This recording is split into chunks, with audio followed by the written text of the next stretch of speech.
Holding pee for too long time control ಮಾಡ್ಕೊಳ್ಳೋದು, ಅದು they say it is dangerous for the kidney. Holding pee for a long time may cause increased chance of infection can happen in females. So that is one of the most common cause in UTIs in females. ಅದೇನಂದರೆ ಅದು ಸಣ್ಣ ಮಗುವಿಂದನೂ ಅಭ್ಯಾಸ ಮಾಡಿಸ್ಬಿಟ್ಟಿರ್ತಾರೆ. ನೀನು ಮನೆಯಲ್ಲೇ ಉಚ್ಚಿ ಒಯ್ಯಬೇಕು ಮತ್ತು ಸ್ಕೂಲ್ಗೆ ಹೋಗ್ಬಿಟ್ಟು ಅಲ್ಲೆಲ್ಲೂ ಉಚ್ಚಿ ಒಯ್ಯಬಾರ್ದು, ಇಲ್ಲೇ ಬಂದು ಉಚ್ಚಿ ಒಯ್ಯಬೇಕು ಅಂತ. ಮಿತ್ತೇನು ಅಂದ್ಕೊಂಡಿದ್ದಾರೆ ಅಂದರೆ ಕಮೋಡಿಂದ ವಾಪಸ್ ಇನ್ಫೆಕ್ಷನ್ ಬರುತ್ತೆ ಅನ್ಕೋತಾರೆ, ಬೇರೆ ಗಲೀಜಾಗಿರೋ ಕಮೋಡಲ್ಲಿ. So that is wrong. You will never.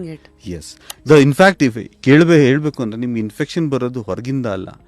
ಅದೇನು ಈಕೋಲೈ ಅಥವಾ ಕ್ಲೆಪ್ಶಿಯಲ್ ಅಂತ ಹೇಳ್ತೀವಲ್ಲ, ಅದು ನಿಮ್ಗೆ ಗಟ್ಟಲ್ಲೇ ಇರುತ್ತೆ. ಅಂದರೆ ನಿಮ್ಮ ದೊಡ್ಡ ಕರಳು ಚಿಕ್ಕ ಕರಳಲ್ಲೇ ಇರುತ್ತೆ. ನಿಮ್ಮಲ್ಲಿ ಇಮ್ಯುನಿಟಿ ಕಮ್ಮಿ ಆಗಿ ನಿಮ್ಮಲ್ಲಿ ನೀವೇನೋ ಒಂದೇನೋ ಮಾಡ್ತಾ ಇದ್ದೀರಾ ಅಂದರೆ ಆವಾಗ ಅಲ್ಲಿಂದ ಬ್ಯಾಕ್ಟೀರಿಯಾ ಒಳಗೆ ಇದಕ್ಕೆ ಸಿಸ್ಟಮ್ಗೆ ಬರುತ್ತೆ.